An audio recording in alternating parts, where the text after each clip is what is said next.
Hello दोस्तों, स्वागत है आप सभी का हमारे YouTube channel maths Mantra by Naveen sir के अंदर।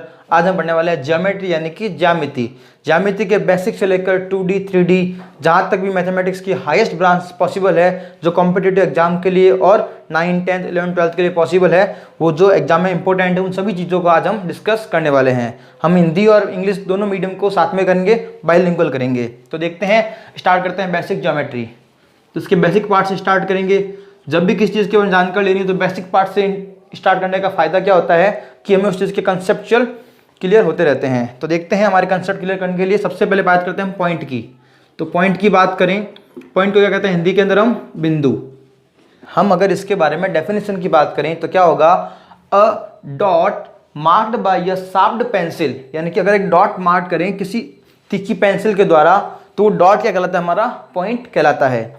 जैसे आगे अगर बात करें, ये पॉइंट अगर बहुत सारे हो, जब इन पॉइंट्स को अगर ज्वाइन कर दें, अगर हम मिला दें तो इससे हमारी क्या बनती है, एक लाइन बनती है। क्या बनती है, लाइन। तो हम बात करने वाले हमारे लाइन टॉपिक के बारे में। लाइन को हिंदी में क्या कहते हैं हम, रेखा। क्या कहते हैं, रेखा। तो बिंदु की बात समझ चुके हैं, रेखा की बात करते हैं। देखो, रेखाएं बहुत टाइप से होती है, आज सारी रेखा के बारे में बात करते हैं। तो रेखा के पहले 3 पार्ट होते हैं कि रेखा कौन कौन से टाइप्स की होती है। तो 3 टाइप होते हैं रेखा के अंदर हमारे पास, 1, 2 और 3। पहली टाइप होता है हमारे पास रेखा जिसे कहते हैं हम रे, यानी कि किरण। क्या कहते हैं, किरण। दूसरा टाइप होता है हमारे पास रेखा का जिसे हम कहते हैं लाइन, यानी कि रेखा स्वयं, रेखा की खुद की बात करेंगे। फिर थर्ड होता है हमारे पास लाइन सेगमेंट। क्या होता है, लाइन सेगमेंट, यानी कि रेखा खंड। तो देखो, आपने सबने सुना होगा, लेकिन किरण, रेखा और रेखाखंड तीनों क्या है, अलग अलग चीजें हैं। आप सब इसको एक ही मानते आ रहे होंगे, तो आज हम बात करेंगे, इसका जो कंफ्यूजन है वो क्लियर करेंगे। देखो, आप सबने सुना होगा कि सूर्य से यानी कि सन से रेज आ रही है, सन से किरणें आ रही है, लेकिन कभी नहीं बोला होगा कि सन से रेखा आ रही, सन से रेखाखंड आ रहे हैं। क्यों? क्योंकि ऐसा पॉसिबल ही नहीं है। कहने का मतलब, सन हमारा क्या हो गया, यहाँ पर एक फिक्स्ड पॉइंट हो गया। सन क्या हो गया, फिक्स्ड पॉइंट हो गया। सन से बहुत सारी रेज निकल रही है हमारे पास, तो हम इसको क्या बोलते हैं, रेज बोलते हैं। क्या बोलते हैं, रेज। यानी कि ऐसी कोई भी लाइन, सब टाइप्स किसके हैं, लाइन के टाइप से ये, ऐसी कोई भी लाइन जिसका एक पॉइंट क्या हो, फिक्स्ड हो, वो सभी क्या है हमारे पास, रेज है। कहने का मतलब ये क्या है, एक रेज है जिसका एक पॉइंट क्या है, फिक्स्ड है। ये भी क्या है, एक रेज जिसका ये पॉइंट क्या है, फिक्स्ड है। ये किसी भी डायरेक्शन हो सकता है, ऊपर नीचे, लेफ्ट राइट स्लैंट, कहीं भी हो सकता है। तो ये भी क्या है, रेज है। कहने का मतलब जिसका एक पॉइंट फिक्स्ड हो वो क्या होगी हमारे पास, रेज या किरण होगी। लाइन की बात करें, लाइन क्या होती है, जिसका कोई भी पॉइंट फिक्स्ड नहीं हो, ना तो ये लेफ्ट हो ना राइट पॉइंट हो, यानी कि ना तो अपर पॉइंट हो ना अबव पॉइंट हो, कोई भी पॉइंट फिक्स्ड नहीं हो, वो क्या होती है हमारे पास, लाइन या रेखा। कहने का मतलब किरण को हम एक साइड से, जो पॉइंट फिक्स्ड नहीं है, उस साइड से हम कम या ज्यादा कर सकते हैं, इंक्रीज या डिक्रीज कर सकते हैं। सिमिलरली लाइन में हम दोनों तरफ से इंक्रीज या डिक्रीज कर सकते हैं। लेकिन अगर हम बात करें लाइन सेगमेंट की, देखो सेगमेंट का मतलब क्या होता है, एक पार्ट, यानी कि इसका एक टुकड़ा, यानी कि लाइन का जो टुकड़ा होता है वो क्या होता है, लाइन सेगमेंट होता है। रेखा का एक खंड, रेखा का एक भाग क्या होता है, रेखा खंड होता है। यानी इसमें से अगर कुछ पार्ट हम निकाल लें, जो पार्ट क्या हो, फिक्स्ड हो, ये क्या होता है हमारा रेखा खंड, यानी कि इसके दोनों पॉइंट क्या हो, फिक्स्ड हो, वो क्या कहलाएगा हमारा लाइन सेगमेंट। यहाँ तक अगर आपको बात समझ आई हो तो थोड़ी सी डेफिनेशन लिखते हैं इसकी छोटी सी। अगर हम बात करें रे की डेफिनेशन के बारे में तो क्या होगी, लिख सकते हैं, रे हैज वन फिक्स्ड पॉइंट। क्या होगा, रे के अंदर क्या होगा, 1 पॉइंट क्या होगा, फिक्स्ड होगा। सिमिलरली अगर हम लाइन की बात करें तो लाइन में हम कह सकते हैं line has no fixed point, यानी कि इसमें कोई पॉइंट फिक्स्ड नहीं होता। सिमिलरली अगर हम बात करें आगे किसके अंदर, लाइन सेगमेंट की, तो लाइन सेगमेंट में बात करें तो उसके दो ही तो पॉइंट होते हैं, दोनों पॉइंट क्या है, फिक्स्ड है। तो यहां लिख सकते हैं line segment has 2 fixed point, 2 fixed point. ये होगी हमारी डेफिनेशन इंग्लिश के अंदर। हिंदी में हम समझ आ चुके हैं कि दोनों पॉइंट क्या हो, जिसके फिक्स्ड हो, निश्चित हो, वो कहलाता है हमारा लाइन सेगमेंट। आगे बात करते हैं हमारे इनके और भी, लाइन के हमारे और भी टाइप्स होते हैं, उनके बारे में बात करते हैं। तो अब हम बात करते हैं टाइप्स ऑफ लाइन, यानी कि लाइन के प्रकार, यानी कि रेखा के प्रकार के बारे में बात करते हैं। तो रेखा के प्रकार हमारे पास 2 होते हैं। एक हम कहते हैं प्रतिच्छेदी रेखाएं। क्या कहते हैं, प्रतिच्छेदी रेखाएं। एक हम कहते हैं समांतर रेखाएं। क्या कहते हैं, समांतर रेखाएं। प्रतिच्छेदी मतलब क्या होगा, इसे हम कहते हैं इंटरसेक्टिंग लाइंस, इंटरसेक्टिंग लाइंस। एक हम कहते हैं पैरेलल लाइंस। क्या कहते हैं? Parallel lines. देखो रेखा के दो टाइप्स ही हो सकते हैं, क्यों? या तो रेखा क्या करेगी, एक दूसरे को इंटरसेक्ट करेगी, और या क्या होगी, पैरेलल होगी, या क्या होगी, पैरेलल होगी। अब यहाँ पर रेखा से अब हमारे पास यहाँ पर रेखा से जो मतलब है वो किरण भी हो सकती है, रेखा भी हो सकती है, और रेखाखंड भी हो सकते हैं, लेकिन मैं यहाँ पर हर बार एक ही वर्ड यूज करूंगा जो होगा रेखा। आगे बात करते हैं, इंटरसेक्टिंग क्या होगी हमारे पास, जैसे ये लाइन और ये लाइन, ये क्या है, हमारी इंटरसेक्टिंग लाइन्स है। क्यों सर? आप सोचोगे सर ये तो लाइन इंटरसेक्ट हो ही नहीं रही है, लेकिन हमें पता है जब मैंने इसका नाम रेखा दिया है, इसका जो डिनोट किया है, इसको रेखा से डिनोट किया है, तो इसको मैं क्या कर सकता हूँ, इंक्रीज और डिक्रीज कर सकता हूँ। तो ये जब इसको डिक्रीज करूंगा तो ये क्या बन जाएगी मेरे पास, इंटरसेक्टिंग लाइन्स बन जाएगी। एंड सिमिलरली अगर पैरेलल की बात करें तो ये लाइन इसके क्या है, पैरेलल है। अब इसको कितना ही प्रोड्यूस कर ले जाए, ये हमेशा क्या रहेगी, पैरेलल रहेगी।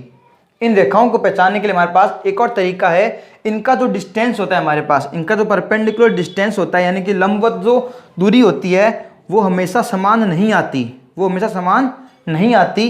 क्या होती है, छोटी बड़ी आ रही है इसके अंदर, यानी कि रेखाएं का जो डिस्टेंस है, यानी कि परपेंडिकुलर डिस्टेंस, क्या कह सकते हैं इसको हम, परपेंडिकुलर डिस्टेंस, यानी कि 90 डिग्री वाला जो डिस्टेंस होगा हमारे पास वो क्या होना चाहिए, समान होना चाहिए। यहाँ पर देखें छोटा बड़ा आ रहा है, अगर यहाँ बात करें तो इनका डिस्टेंस हमेशा क्या आएगा, यहाँ पर बराबर आएगा। कौन सा, परपेंडिकुलर डिस्टेंस। अगर ये डिस्टेंस बराबर आ रहा है तो क्या होगा, लाइंस क्या होगी हमारे पास, पैरेलल। डिस्टेंस बराबर नहीं आ रहा तो लाइंस क्या होगी हमारे पास, इंटरसेक्टिंग, यानी कि प्रतिच्छेदी रेखाएं होगी। अगर मैं बात करूं तो देखिए ये लाइन और ये लाइन दोनों क्या है, पैरेलल है, यानी कि जो ट्रेन की पटरियां होती है वो भी क्या होती है, हमेशा पैरेलल में ही होती है। अब इसके बाद बात करते हैं हमारे पास एंगल्स की, तो देखते हैं आज एंगल्स क्या होते हैं। अब हम बात करते हैं हमारे एंगल्स के बारे में। तो जैसे हमने देखा कि जब पॉइंट का जो कॉम्बिनेशन करें, पॉइंट को जब मिलाया जाए तो हमारी लाइन बनती है, वैसे एंगल की बात करें जब दो लाइनें आपस में कहीं ना कहीं मीट करें या इंटरसेक्ट करें तब क्या बनता है, हमारे पास एक एंगल बनता है। जैसे अगर लाइन्स पैरेलल हो तब यहाँ पर कोई भी एंगल नहीं बन सकेगा, ठीक है, लेकिन लाइन क्या हो, जब इंटरसेक्ट करें, जैसे ये लाइन इसके क्या कर गई, इंटरसेक्ट कर गई, तो ये भी एंगल बना, ये भी एंगल बना, ये भी एंगल बना, और ये भी क्या बना, एक एंगल बना। तो इन एंगल के बारे में आज जानकारी लेते हैं। तो देखें हमेशा जरूरी नहीं यही, जैसे इंटरसेक्ट पे भी क्या बनेगा, एंगल बनेगा, और जब लाइन क्या करें, या दो रेज क्या करें, एक दूसरे के पॉइंट पर क्या करें, ज्वाइन करें, तब भी क्या बनता है, हमारे पास एंगल बनता है। यानी कि एंगल किससे बनता है, दो लाइन से या दो रेज से बनता है, ठीक है। तो समझ में क्या आया, पॉइंट से बनती है लाइन और लाइन से बनता है एंगल। अब देखो एंगल हमारे पास बहुत टाइप्स के होते हैं, तो अब हम बात करते हैं टाइप्स ऑफ एंगल। अब हम बात करते हैं टाइप्स ऑफ एंगल, यानी कि कोणों के प्रकार, टाइप्स ऑफ एंगल्स, यानी कि जो कोण होते हैं, कोण भी बहुत प्रकार के होते हैं। इसमें फर्स्ट बात करते हैं आज हम एडजेसेंट एंगल, यानी कि एडजेसेंट एंगल, यानी कि क्या कहते हैं इसको हिंदी के अंदर, यानी कि आसन कोण। क्या कहते हैं, आसन कोण। देखो जैसे आसन कोण होते हैं वैसे आसन भुजाएं भी होती है, यानी कि भुजाओं के प्रकार में एक आता है आसन भुजाएं। आसन भुजाएं क्या होती है, पहले इसके बारे में जानकारी लेते हैं। आसन भुजाएं यानी कि एडजेसेंट साइड्स, ऐसी साइड्स जिसका एक ही क्या हो, वर्टेक्स, यानी कि एक ही क्या हो, जिसका शीर्ष हो, वो क्या कहलाती है हमारे पास, एडजेसेंट साइड्स कहलाती है। तो देखिए अगर मैं बात करूं यहाँ पर, तो ये ए, ये बी और ये सी, तो ए बी और ए सी क्या है हमारे पास, आसन भुजाएं, यानी कि एडजेसेंट साइड्स है हमारे पास, ठीक है। अगर मैं किसी डायग्राम बनाऊंगा यहाँ पर, मैं ए बी सी और डी, अगर मैं पूछूं कि पॉइंट ए की आसन भुजाएं क्या होगी, बिंदु ए की, तो क्या बोलोगे, ए बी और ए डी। बी की क्या होगी, बी ए और बी सी, यानी कि एक ही पॉइंट से जितनी भी भुजाएं निकलती है वो सभी आपस में क्या होती है, हमारे पास आसन भुजाएं होती है। आगे बात करते हैं हमारे पास,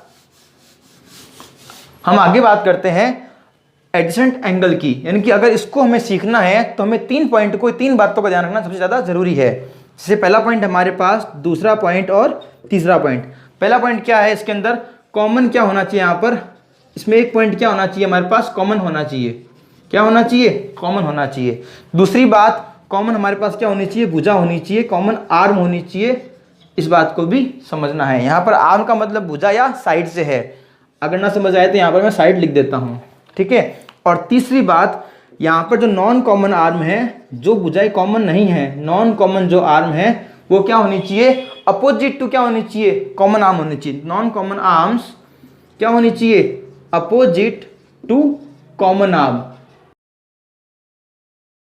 अब आप लोग सोच रहे होंगे कि ये तो हमें समझ नहीं आया इस डेफिनेशन से, तो हम क्या करते हैं, इसको एग्जांपल से समझाते हैं। इसको देखें, अगर मैंने एक डायग्राम ऐसे बना दिया, ऐसे इसको नाम दे दिया ए, बी और सी, ये हो गया मेरे पास ओ। तो पहली तो बात आसन भुजाएं क्या होगी मेरे पास, एडजेसेंट साइड्स ओ ए, ओ बी और ओ सी, तीनों क्या है इसकी आसन भुजाएं हैं। लेकिन मुझे बात करनी है अभी एडजेसेंट एंगल यानी कि आसन कोण के बारे में। तो क्या होगा, मैंने कहा एक पॉइंट क्या होना चाहिए, कॉमन होना चाहिए। तो मैं अगर इसको नाम दूं समझाने के लिए एक, इसको दूं अगर मैं 2, तो एंगल 1 और 2 मुझे चेक करना है कि ये आसन कोण है या नहीं है। तो मुझे सबसे पहले क्या करना पड़ेगा, सबसे पहले मुझे चेक करना पड़ेगा ये तीनों डेफिनेशन का पहला पॉइंट क्या था, कॉमन पॉइंट होना चाहिए। देखो एंगल 1 और एंगल 2 में ये पॉइंट काम में आ रहा है, वेरी गुड, ये बात काम में आ रही है। सेकंड, कॉमन आर्म होनी चाहिए इन दोनों से लिए।